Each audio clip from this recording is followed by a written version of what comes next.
on arrive techniquement à 90% de flocons. D'accord ? Mais on peut arriver aussi au-delà. Le triage est beaucoup plus long, bien sûr. Il y a moins de rendement, donc c'est beaucoup plus cher.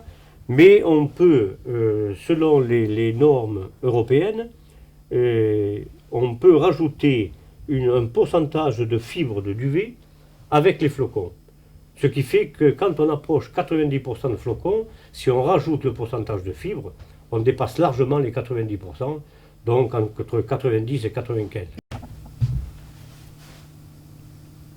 Ici, à la réception, on procède aussi par lot séparé de chaque producteur.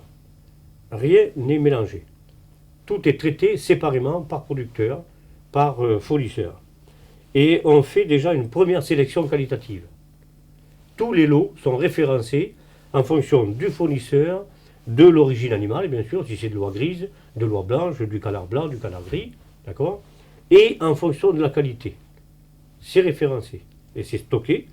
Et ensuite, selon les prévisionnels établis avec les clients, nous reprenons les qualités qui correspondent au cahier des charges que nous avons établi avec le client.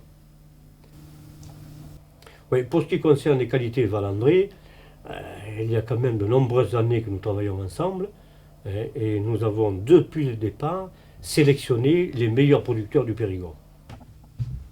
Pour Valandré, et aussi bien pour nous d'ailleurs, et pour Valandré et pour ces alpinistes, ou les gens qui font les expéditions polaires, nous avons, je dirais même, le devoir de sélectionner les meilleures qualités pour ces gens-là.